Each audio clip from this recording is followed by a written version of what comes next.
The dawn of September 9, 1943, found Field Marshal Albert Kesselring at his headquarters in Frascati, near Rome, receiving urgent reports from German observation posts along the Salerno coastline, documenting the largest Allied amphibious assault yet attempted in the Mediterranean theater.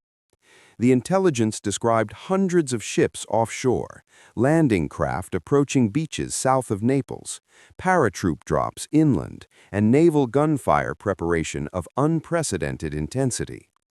The German commander-in-chief south, who had anticipated Allied landings somewhere on the Italian mainland following the successful Sicilian invasion, who had positioned mobile reserves to respond to multiple possible landing sites, who had prepared defensive plans for every likely beach from Naples to Calabria, was learning that his assessment of Allied intentions had been accurate and that the battle for southern Italy would be decided at Salerno in the coming days.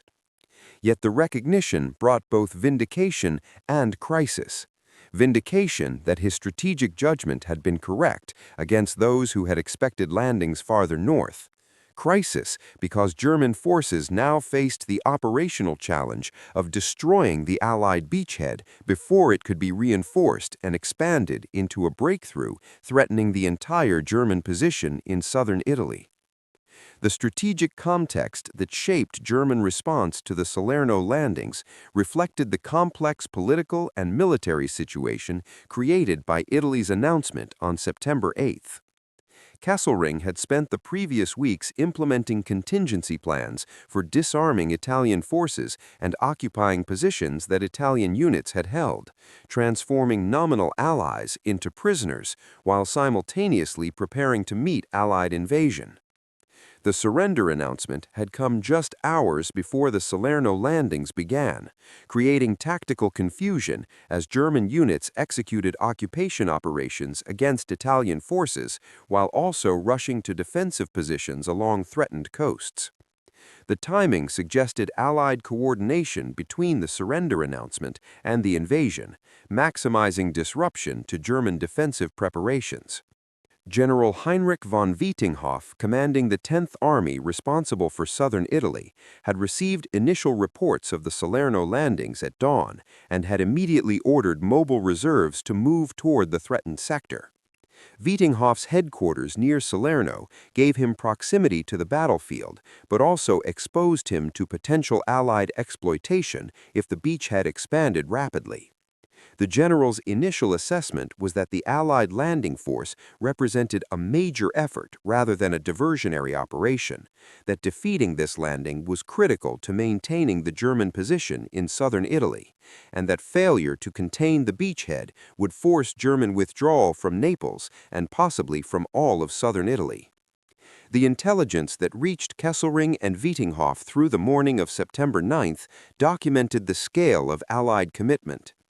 The reports described American forces landing on beaches south of Salerno, British forces landing north of the town, airborne operations to secure mountain passes inland. The size of the naval fleet offshore suggested an invasion force of division strength at minimum, possibly corps strength if additional troops were still being landed. The naval gunfire support exceeded anything German forces in Italy had previously experienced, with battleships and cruisers firing broadsides that devastated German coastal defensive positions. General Rudolf Sieckenius, commanding the 16th Panzer Division that was the closest reserve formation to Salerno, received orders to move immediately to the beachhead area and to attack Allied forces before they could consolidate positions and expand inland. Sieckenius understood that the division would be attacking an Allied beachhead supported by overwhelming naval firepower, that the tactical situation favored defenders who could call on ship guns to destroy any German counterattack, and that his division's tanks would be vulnerable to naval shells against which armor provided no protection. Yet the strategic importance of preventing Allied breakout from the beachhead meant that risks had to be accepted.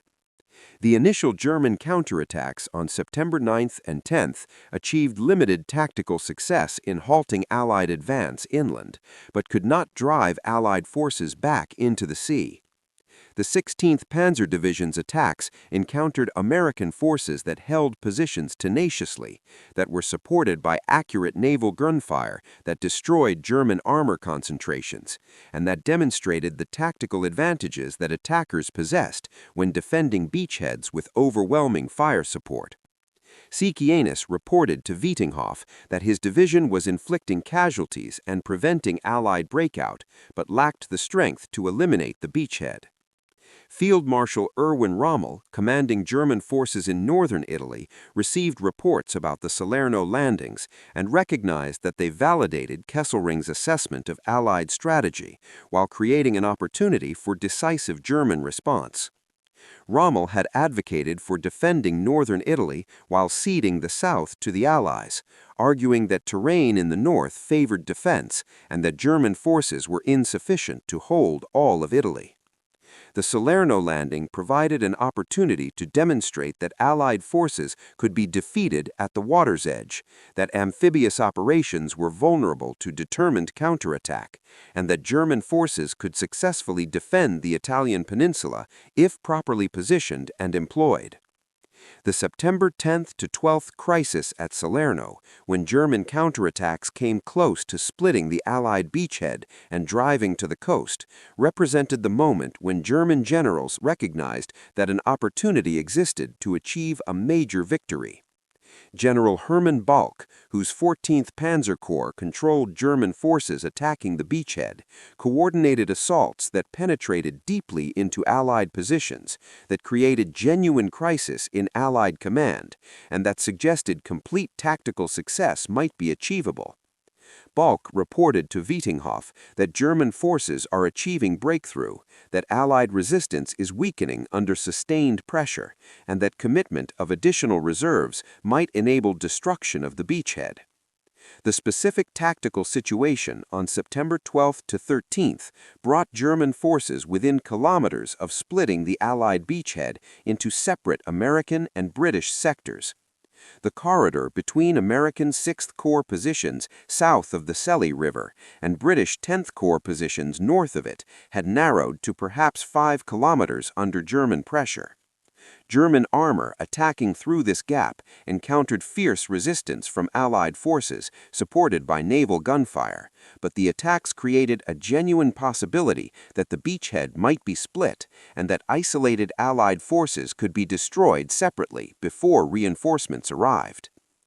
Major General Rudolf Sieckenius, commanding the 16th Panzer Division that was the closest reserve formation to Salerno, reported on September 12th that his forward elements were approaching the sea, that Allied forces in the gap were in disorder, and that one more concentrated push might achieve breakthrough. The division's attack was supported by elements of Hermann Göring Division and by concentrated artillery fire that suppressed some Allied defensive positions. The momentum suggested German forces might achieve what Allied commanders feared most, splitting the beachhead and creating conditions where separate Allied contingents could be defeated in detail. The Allied response to the September 12th to 13th crisis involved every available asset being committed to stopping German breakthrough. Paratroop reinforcements were dropped directly into the threatened sector. Naval gunfire was concentrated with unprecedented intensity on German attack routes. Allied air power attacked German armor whenever weather permitted. The massing of Allied firepower stopped German attacks short of achieving breakthrough, but the closeness of German success created recognition on both sides that the battle's outcome had been contingent rather than certain. General Mark Clark, commanding the American Fifth Army at Salerno, had prepared evacuation plans during the height of the crisis, demonstrating how seriously Allied command viewed the German threat. The plans were never executed because Allied defensive lines held, but their existence revealed that Allied commanders recognized they faced potential disaster if German attacks succeeded. Clark's later reports to Allied command emphasized how close the beachhead had come to being overrun and validated concerns that amphibious operations against determined opposition involved substantial risk even with overwhelming material superiority. The reinforcements that Kesselring rushed to Salerno through mid-September demonstrated the importance German command attached to defeating the landing.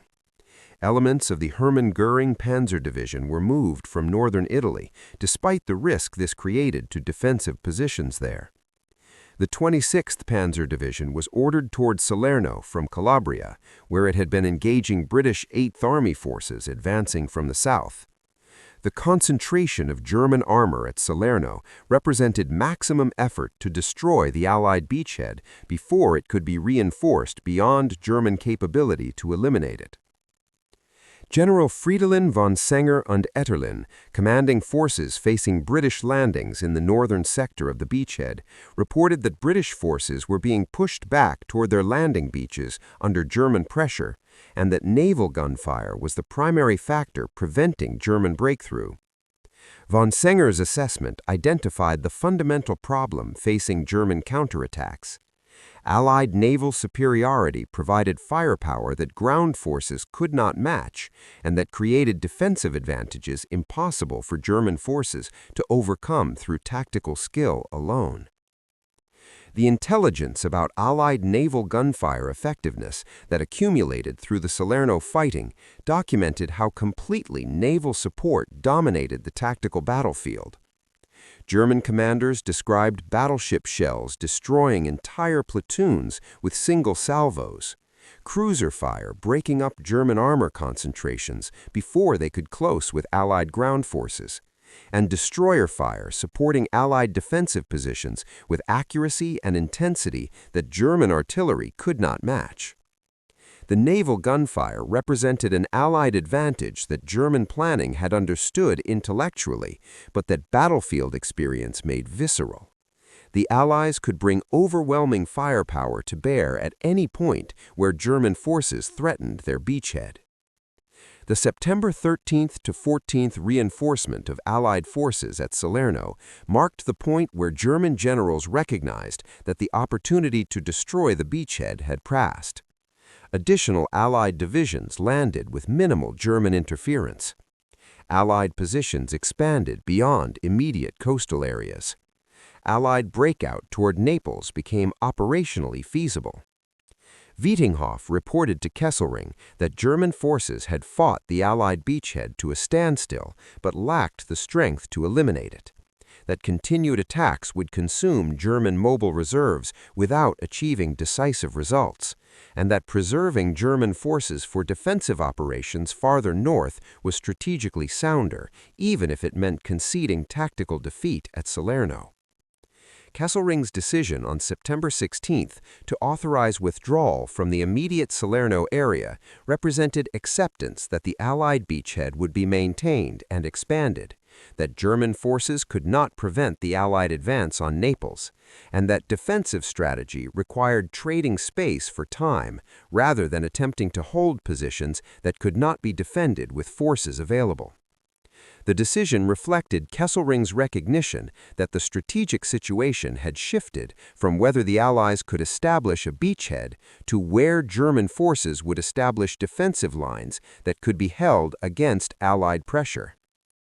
The factors that influenced Kesselring's withdrawal decision included realistic assessment of force ratios, recognition that Allied reinforcements were arriving faster than German forces could be concentrated, and understanding that continuing attacks against strengthening Allied positions would consume German mobile reserves without achieving decisive results. The Field Marshal calculated that preserving German armor for defensive operations in more favorable terrain was strategically sounder than sacrificing it in continued attempts to eliminate a beachhead that was growing stronger daily. The withdrawal orders that Kesselring issued on September 16th directed that German forces disengage from immediate contact with the Allied beachhead, that rearguard actions delay Allied pursuit, and that mobile forces move to positions south of Naples where terrain favored defense. The orders emphasized that withdrawal should be conducted methodically rather than as a precipitous retreat, that equipment should be preserved where possible, and that Italian port facilities and transportation infrastructure should be destroyed to complicate Allied logistics. General von Vietinghoff's implementation of the withdrawal demonstrated professional competence in conducting a difficult operation under pressure. The 10th Army disengaged from Salerno positions while maintaining unit cohesion, established successive defensive positions that forced Allied forces to conduct deliberate attacks rather than rapid pursuit, and destroyed bridges and blocked roads to delay Allied advance. The execution validated German operational doctrine that emphasized tactical flexibility and skillful conduct of withdrawals as essential components of defensive warfare. The destruction of Naples harbor facilities before German withdrawal from the city represented a scorched earth policy designed to delay Allied use of the port for logistics. German engineers systematically destroyed docks, cranes, warehouses, and ships in the harbor, creating devastation that would require months for the Allies to repair. The destruction complicated Allied logistics and forced continued reliance on Salerno beaches for supplies, partially achieving the German objective of limiting Allied operational capability even after tactical withdrawal. The operational analysis that German commanders conducted while withdrawing from Salerno identified lessons about amphibious operations and about Allied capabilities. The analysis noted that Allied beachheads supported by naval gunfire were extremely difficult to eliminate, even when German forces enjoyed local ground superiority. The concentration of Allied firepower from ships, aircraft, and ground artillery created defensive advantages that German tactics could not readily overcome. The Allied ability to reinforce and expand beachheads demonstrated logistical capabilities that exceeded German ability to concentrate forces for counterattack. The tactical reports from German units that had engaged Allied forces at Salerno documented the quality of opposition that German forces faced. American infantry demonstrated determination in defensive fighting that belied pre-war German assumptions about American military effectiveness. British forces showed the tactical competence expected from experienced formations. Both Allied contingents benefited from material advantages in artillery, air support, and naval gunfire that created operational advantages overriding any German tactical superiority at the small unit level. The strategic implications of failing to destroy the Salerno beachhead extended beyond the immediate loss of Naples to broader questions about defending Italy. Kesselring's strategy of defending southern Italy to keep Allied forces distant from German borders required holding positions that could absorb Allied attacks without German forces being destroyed.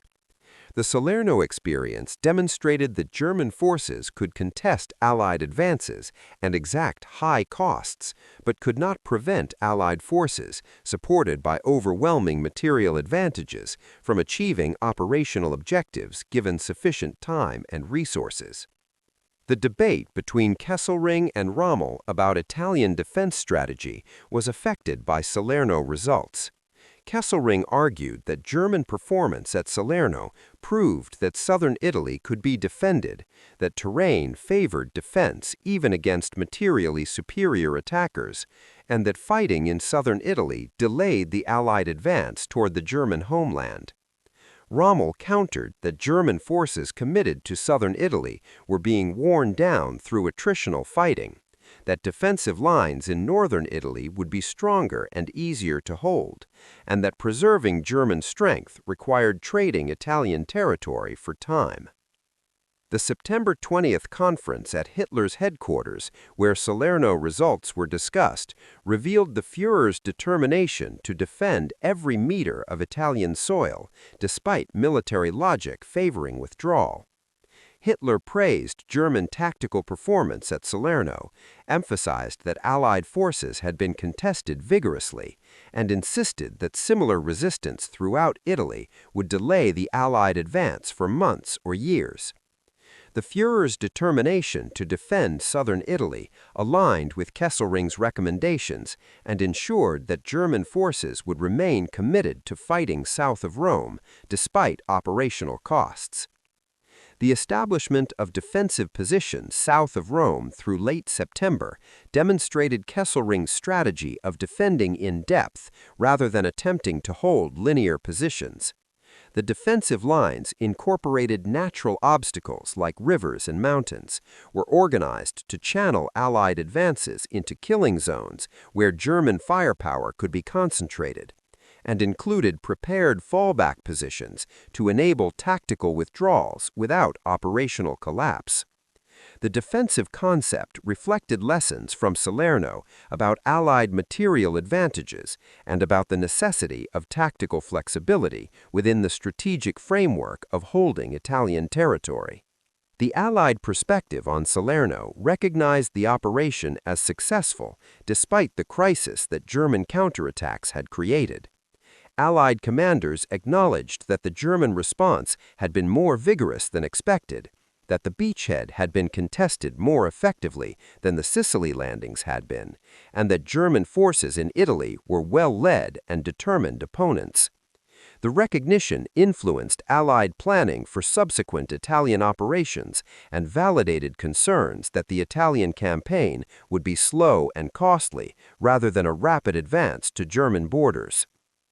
The casualties that both sides suffered at Salerno documented the intensity of the fighting and the costs of contested amphibious operations. German forces lost thousands of troops killed and wounded, and lost tanks and equipment that could not easily be replaced in the Italian theater. Allied casualties exceeded 12,000, demonstrating that amphibious operations, even with overwhelming material advantages, faced determined opposition at significant cost.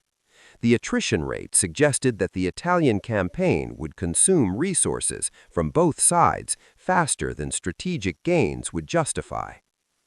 The propaganda value that both sides extracted from Salerno revealed how the same events could be portrayed differently depending on perspective. German propaganda emphasized that the Allied beachhead had been contained, that German counterattacks had nearly succeeded in driving the Allies into the sea, and that German forces had demonstrated capability to contest Allied invasion successfully. Allied propaganda focused on successful establishment of the beachhead, liberation of Italian territory, and continuing advance toward Rome. Each narrative contained elements of truth, but emphasized aspects that supported a preferred interpretation of events. The moment when German generals learned that the Allies had launched Operation Avalanche came at dawn on September 9th, when initial reports arrived documenting landings at Salerno. The learning continued through the subsequent week as intelligence revealed the scale of Allied commitment, as German counterattacks tested Allied strength, and as the outcome of the battle clarified. By September 16th, when Kesselring authorized withdrawal, German command understood that the Allies had successfully established a major beachhead in southern Italy, that German forces had contested the landing vigorously without preventing its success, and that the campaign for Italy would be determined through a series of attritional battles rather than through a single decisive engagement. The final assessment was that German generals learned of Operation Avalanche's launch immediately and responded rapidly with forces positioned to contest Allied landings, that German counterattacks came close to achieving tactical success but were ultimately defeated by Allied material advantages, particularly in naval gunfire, and that the strategic result was Allied establishment of a beachhead that would become a base for continued advance northward. The learning validated Kesselring's strategic judgment about where the Allies would land, demonstrated German tactical competence in contesting Allied operations, but also revealed the limits of what German forces in Italy could achieve against materially superior opponents. The battle for Salerno represented neither decisive German defeat nor clear Allied victory, but rather established the pattern of contested advances and fighting withdrawals that would characterize the Italian campaign through 1944 and into 1945.